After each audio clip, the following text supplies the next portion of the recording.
This year, set a self-improvement goal, like socially dominating your friends with your superior streaming knowledge. Catch up on the hits you missed with Prime Video, from Reacher to Taylor Swift The Eras Tour extended version and The Hunger Games, The Ballad of Songbirds and Snakes. Watch everything included on Prime. Rent or buy new releases. Add on hundreds of streamers. One app, one password. Prime Video. Find your happy place.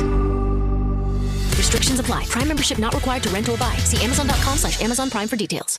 Discover unbeatable deals and convenience at your neighborhood family fare supermarkets. Score exclusive deals, earn rewards, join clubs, and clip digital coupons for extra savings all in one place. Our exclusive offers bring savings straight to your card. Explore a wide range of local products that support your community. With easy pickup and delivery options, saving time and grocery shopping has never been easier. Family Fare is all about making your grocery experience easy and affordable at your one-stop shop for all your grocery needs. Family Fare in your neighborhood. This episode from the life of Sherlock Holmes will be transmitted to our men and women overseas by shortwave and through the worldwide facilities of the Armed Forces Radio Service. Petri Wine brings you Basil Rathbone and Nigel Bruce in the new Adventures of Sherlock Holmes.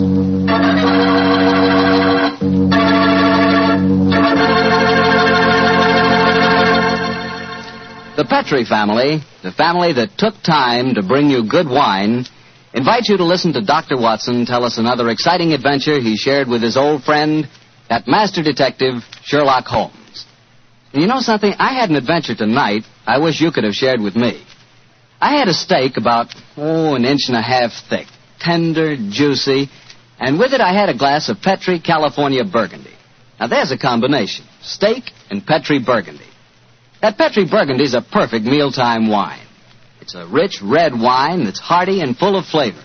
Flavor that comes right from the heart of the grape. And don't think that Petri Burgundy is only good with steak. It'll make a hamburger sandwich taste like a feast, too. Try Petri Burgundy with any meat or meat dish. It's just wonderful. And serve it proudly, too, because after all, the name Petri is the proudest name in the history of American wines.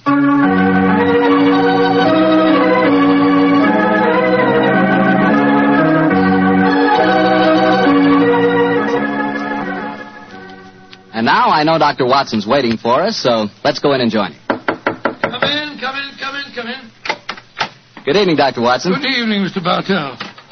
You're quite muffled up tonight, I see. Overcoat, scarf, and gloves. Slip 'em off and come and join me by the fire. Thanks, Doctor. It's quite a nip in the air tonight. Yes, there is indeed. Well, Doctor, you told us last week that tonight's story centered around the activities of a brilliant and beautiful woman. Yes, my boy. Her name was Irene Adler. But I never knew Holmes refer to her by any other name than the woman. She sounds mighty intriguing.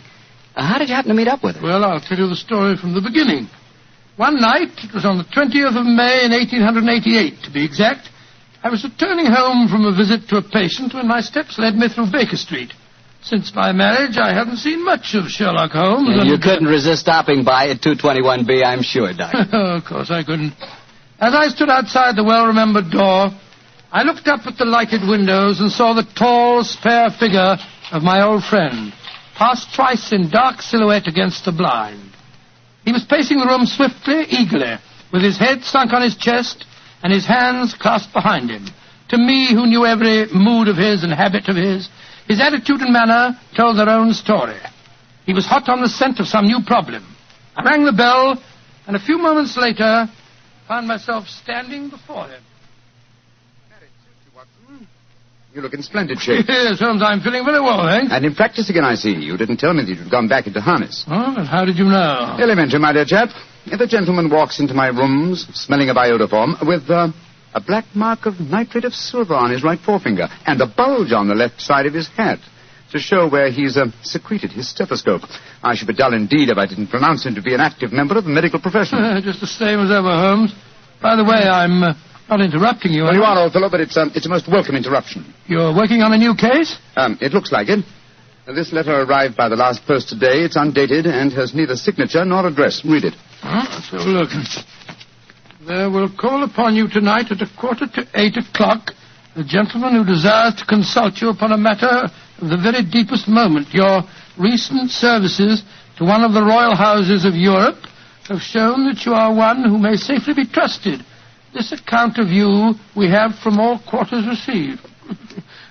Be in your chamber, then, at that hour, and do not take it amiss if your visitor wears a mask. Great Scott, it's all very mysterious. What do you imagine it means? Look carefully at the note, old fellow. What do you deduce from it? Well, now, let me think. Well, the man who wrote it was presumably well-to-do. Such paper couldn't be bought under half a crown a packet. And it's peculiarly strong and stiff. Peculiar. That's the very word. It's not an English paper at all. Hold it up to the light. Don't you notice anything? Yes. There's a large E with a small G and a large G with a small T. That's right. Woven into the text of the paper. What does that suggest you? The name of the maker, no doubt, or perhaps his monogram. Not at all, my dear fellow. The G with the small T stands for Gesellschaft, which is the German for company. And the EG? That stands for Igria. Yeah. It's a German-speaking country in Bohemia, not far from Carlsbad. Oh, so the paper was made in Bohemia? Undoubtedly, my dear fellow. And the man who wrote the note is a German. How do you know that? Observe the curious construction of the sentence. This account of you we have from all quarters received. A Frenchman or a Russian could not have written that.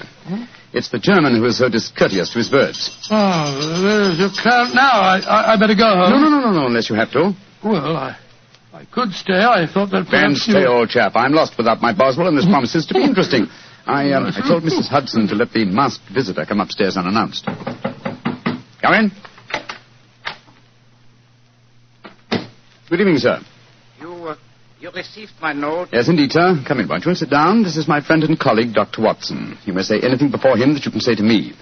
Whom have I the honor to address? You may address me as Count von Kram. How do you do, sir? You must excuse this mask that I wear. The august person who employs me wishes his agent to be unknown to you, and I may confess at once that the title by which I have just called myself is not exactly my own. I'm well aware of that fact, sir. You see, Mr. Holmes, the matter I am about to discuss implicates the great house of Ormstein, hereditary kings of Bohemia. That has not escaped me either, sir. In fact, if you will state your case, I shall be the better able to advise you. Your Majesty. How did you... Yes. Yes, I am the king. Why should I attempt to conceal it? Why, indeed? I shall remove the mask. There. Mr. Holmes, I have traveled incognito from Prague for the express purpose of consulting. Then pray consult. Briefly, the facts are these.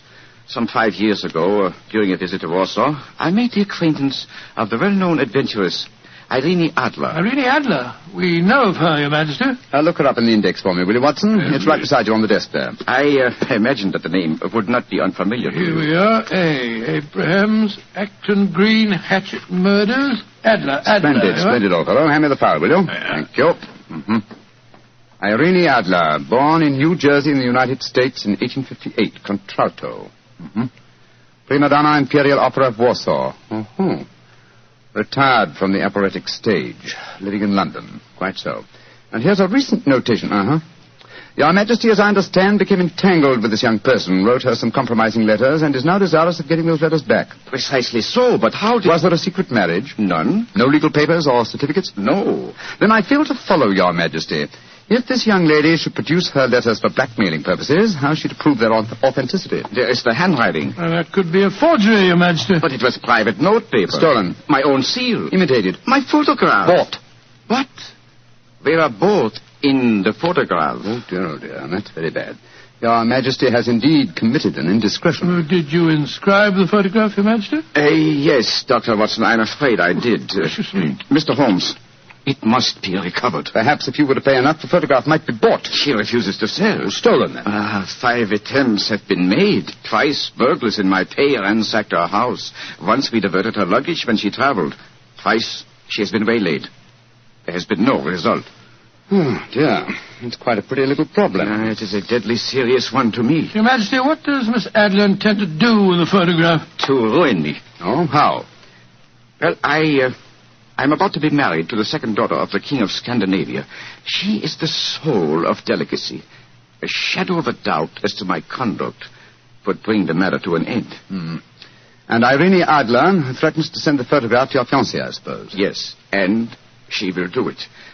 Rather than let me marry another woman, There are no links to which she would not go. Are you sure that she's not already sent it, Your Majesty? I am sure. Now, why, Your Majesty? She said that she would send it on the day my betrothal is publicly announced. That day will be next Monday. Splendid. Then we have still 3 days yet. Your Majesty will, of course, stay in London for the present. Certainly. You will find me at the Langham Hotel, registered as Count von Kram. Just 2 questions before you leave, sir. What are they? Is the photograph large or small? Quite large. And it was in a heavy frame. I see. And what is Miss Irene Adler's London address? Brioni Lodge, Serpentine Avenue, St. John's Wood. Thank you, Your Majesty. Good night, and I trust we shall soon have some good news for you. I am placing all my hopes in you, Mr. Holmes. Good night. Good night, Dr. Watson. Good night, Your Majesty. Fascinating problem, Holmes. I wish I could help you with it. You can, my dear chap. Huh? I shall be glad of your company. Oh, splendid. What's our first move, Holmes? Well, a good night's rest, I think. We'll meet here at 10 o'clock tomorrow morning. And then? Then, my dear fellow, we will see what we can find out about Miss Irene Adler, late at the Warsaw Imperial Opera Company and at present residing at Briony Lodge, Serpentine Avenue, St. John's Wood.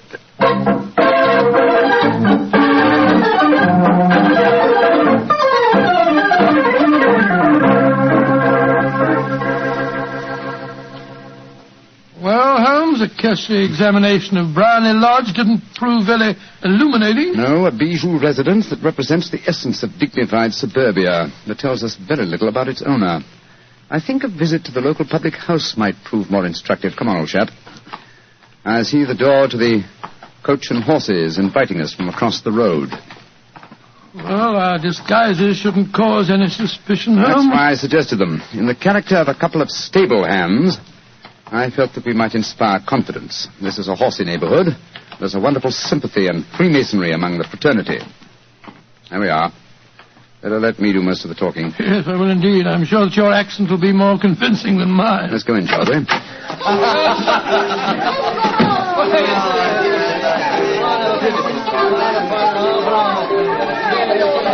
Well, what'll it be, mateys? Half of Oldham Mile, please. How about you, Charlie? All at the same? Yeah, 2 halves of Oldham Mile.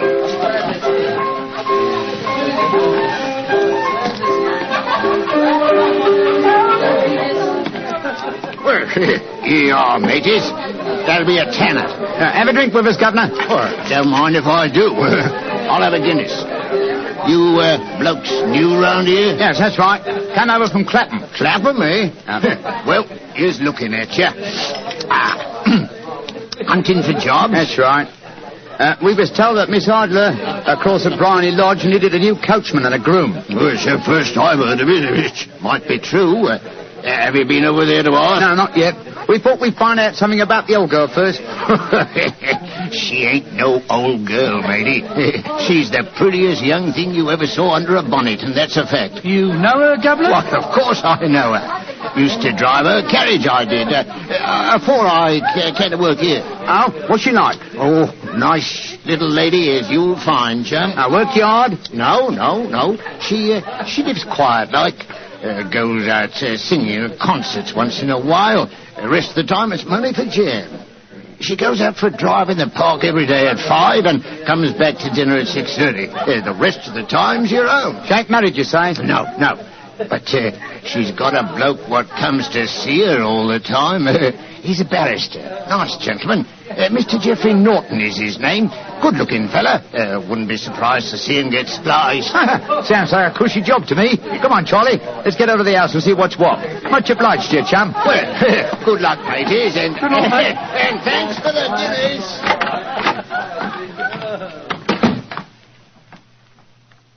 What's our next move, Holmes? Let's stroll back to Briony Lodge. I'm undecided whether to continue my investigation there or to try and find out something about Mr. Geoffrey Norton, the barrister. If he's just her lawyer and nothing else, it's more than likely that she's entrusted the photograph to his safekeeping. Hello. There's a cab waiting outside Miss Adler's house. Hurry, Watson. Maybe Mr. Norton's. Here we are at the gate. Yes. Here comes the man hurrying down the pathway. Quick. Plant yourself behind this post. Listen. Where to now, Mr. Norton? Drive like the devil. First to Gross and Hankey's in Regent Street, and then to the Church of St. Monica in the Edgware Road. Half a sovereign if you do it in 20 minutes. Right, Mr. Norton, up in. Fire and signal the cab, Watson. We must follow him. Well, here comes one. Oh, no, it isn't. It's a private carriage. Miss Ardler's, no doubt. Here she comes down the pathway. Back behind the post again, Watson. Where to, Miss Adler? The church at St. Monica's, John. And half a sovereign if you reach it in 20 minutes. The dame's afoot, Watson. Quick. We must get a cab and follow them. Here comes a hansom. Hi, cabby, cabby. Here. You blokes got enough money to take a cab? Here's a half sovereign for you, my man. Right you are. Where to, Governor? The Church of St. Monica. In the Edgware Road. And another half sovereign for you if you get us there in 20 minutes.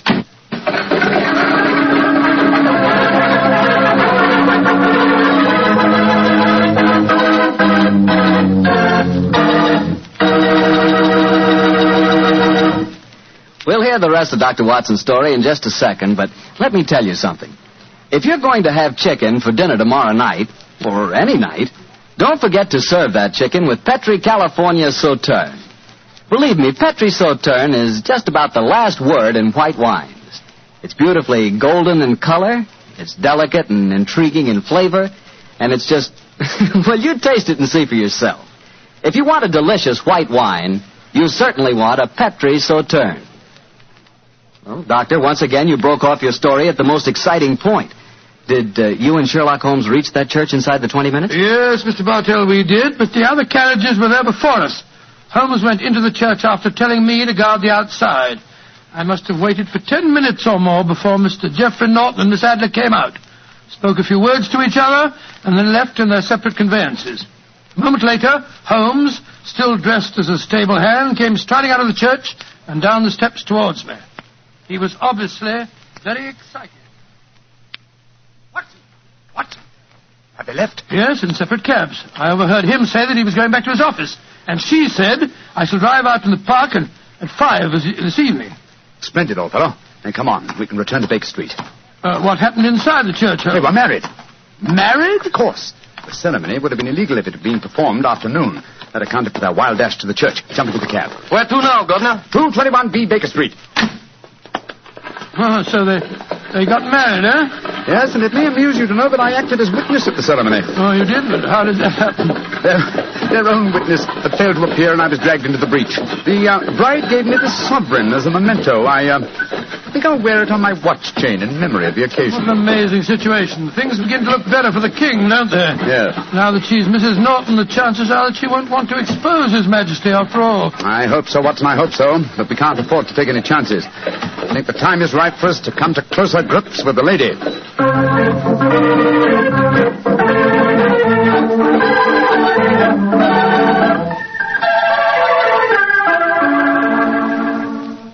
Well, Holmes, now that we've eaten, perhaps you'll tell me your plan. With pleasure, my dear fellow. And while I'm so doing, I'll proceed with applying the makeup for my new disguise. Another disguise? What's it to be this time? I think the character and appearance of an amiable and simple-minded nonconformist clergyman would be most suited to my plan for entering Miss Adler's house. Are you going to try and enter, then? I must, dear fellow. Yes, I'm sure the photograph is there.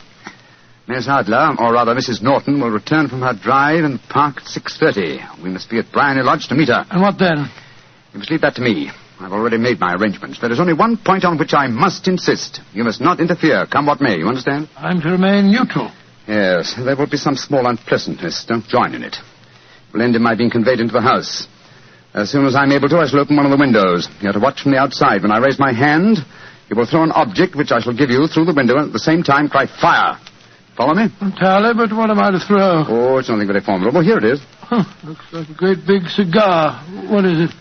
Just an ordinary plumber's smoke rocket, fitted with a cap at each end to make it self-lighting. Your task is confined to throwing it through the window. When you raise the cry, fire, it will be taken up by quite a number of people. You will then walk to the end of the street, and I'll rejoin you in 10 minutes. I hope I've made myself clear. Perfectly. Good. And now, old fellow, as soon as I've done my clerical attire, let's be on our way. There's no time to be lost.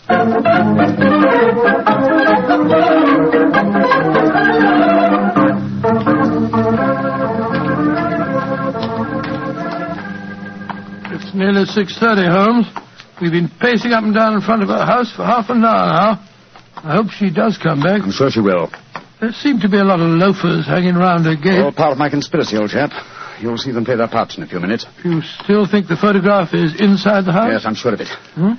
It's most unlikely that she carries it about with her. Remember, the king told us it was a large frame picture. And also remember that she planned to use it within a few days. It must be where she can lay her hands on it. It must be inside her house. Her house has been burgled twice. They don't know how to look.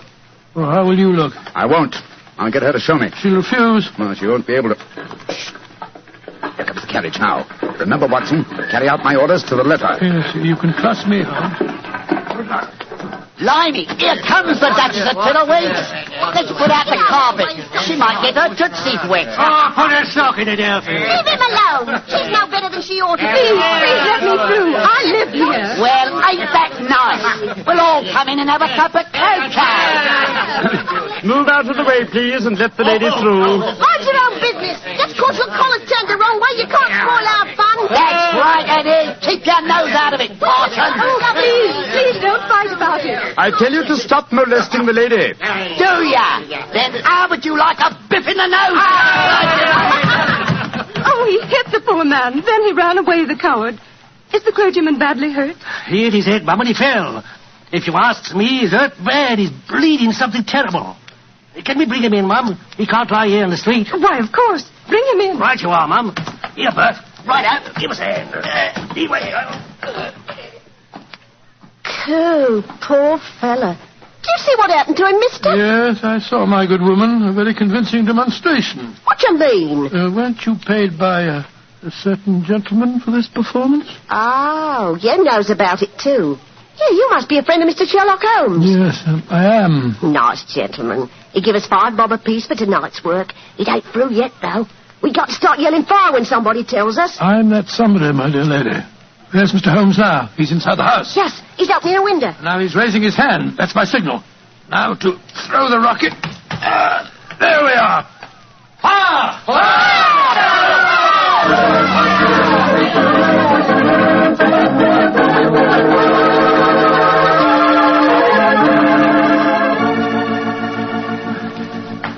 Holmes, there you are. You have the photograph? No. But I know where it is. She showed me, as I told you she would. I'm still in the dark. There's no mystery, old chap. When my accomplices started around the street, I had a little moist red paint in my hand. As my good friend Alfie pretended to strike me, I clapped my hand to my head and fell down. It's an old trick. Yes, I understand that, but how did my throwing the rocket help you? It was all important, my dear fellow. When a woman thinks her home is on fire, her instinct is at once to rush to the thing she values most. A married woman grabs her baby. An unmarried reaches for her jewel box. In this case, of course, it was the photograph. Well, where was it?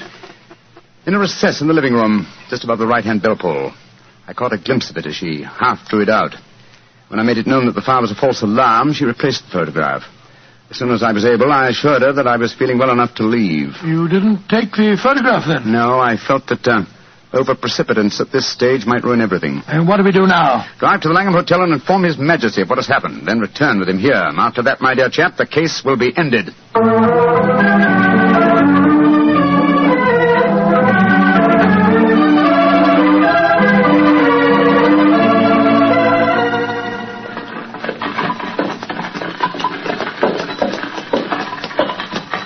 This is Barney Lodge now, Your Majesty. I'm all impatience. Your servant's photograph will still be there, Mr. Holmes. I have every reason to believe so, Your Majesty. I must confess, this is going to be something of an ordeal. Then I suggest that you let me do the talking, Your Majesty. I think I know how to handle the lady.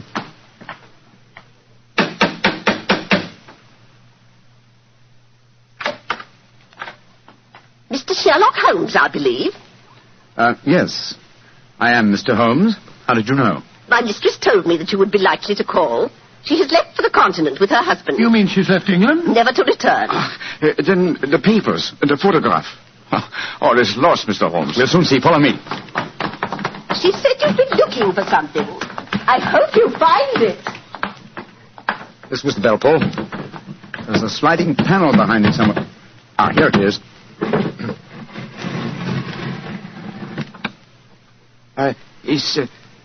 Is the photograph there, Mr. Holmes? There is a photograph, but it's a photograph of the lady alone.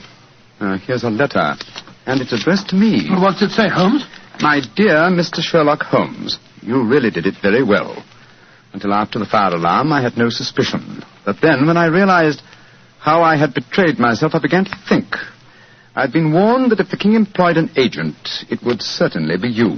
May I congratulate you on your disguise as the dear old clergyman? Great Scott, you was far more clever than you thought, Holmes. Yeah, go on. What else does it say? Let me see. My husband and I both thought that the best recourse was flight. So you will find the nest empty. As to the photograph of the king and yourself, His Majesty may rest in peace. Thank goodness for that. I love and am loved by a better man than he.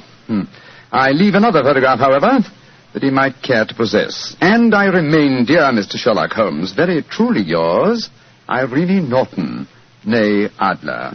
What a woman, Watson. What a woman. What a magnificent woman. She fooled me completely. But, I'm sorry, Your Majesty, I've been unable to bring your business to a more successful conclusion. On the contrary, my dear sir, nothing could be more successful. I know that Irene's word is inviolate. The incriminating photograph is now as safe as if it were in the fire. I'm glad to hear Your Majesty say so. I am immensely indebted to you. Now, pray tell me in what way I can reward you. This beryl ring that I wear, I should be proud Your Majesty has something that I should value even more highly. You have but to name it. This photograph. Irene's photograph? But certainly. However, you must let me give you something more substantial. Oh, no, Your Majesty. This is something I shall treasure all my life. This and a golden sovereign I received from the lady's hand. They will remind me that I was once tricked by a woman. A woman that I shall never forget.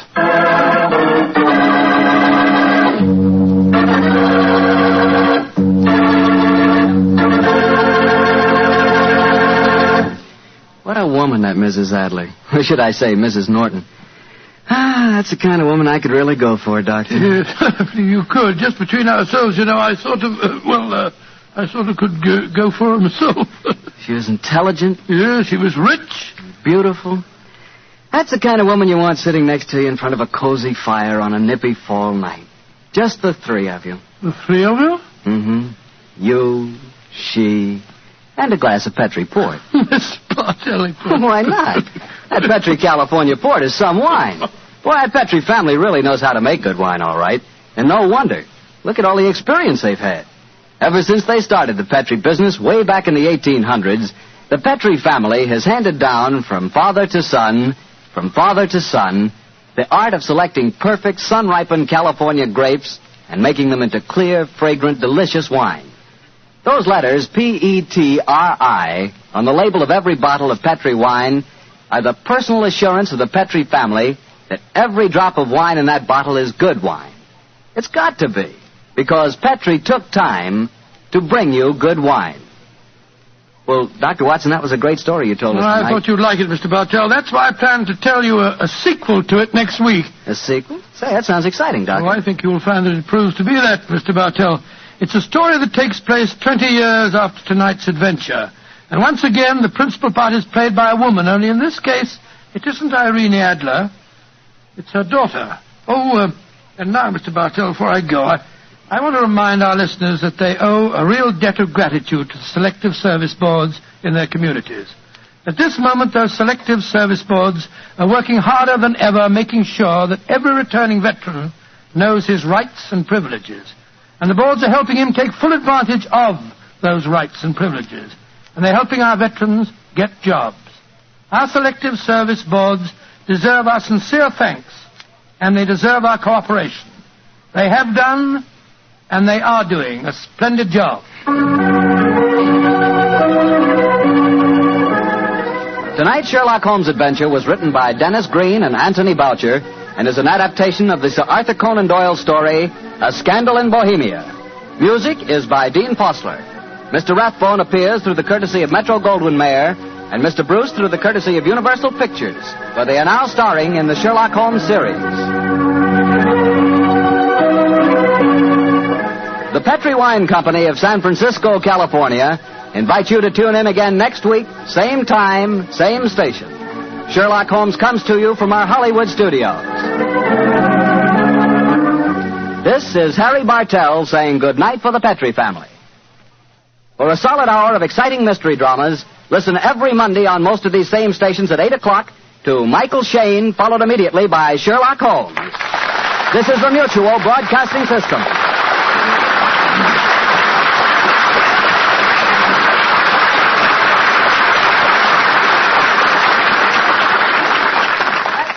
Discover unbeatable deals and convenience at your neighborhood family fare supermarkets. Score exclusive deals, earn rewards, join clubs, and clip digital coupons for extra savings all in one place. Our exclusive offers bring savings straight to your card. Explore a wide range of local products that support your community. With easy pickup and delivery options, saving time and grocery shopping has never been easier. Family Fare is all about making your grocery experience easy and affordable and your one-stop shop for all your grocery needs. Family Fare in your neighborhood. Hello, it is Ryan, and I was on a flight the other day playing one of my favorite social spin slot games on ChumbaCasino.com. I looked over at the person sitting next to me, and you know what they were doing? They were also playing Chumba Casino. Coincidence? I think not. Everybody's loving having fun with it. Chumba Casino is home to hundreds of casino-style games that you can play for free anytime, anywhere, even at 30,000 feet. So sign up now at ChumbaCasino.com to claim your free welcome bonus. That's ChumbaCasino.com and live the Chumba life. No purchase necessary. VGW. Void where prohibited by law. See terms and conditions. 18+.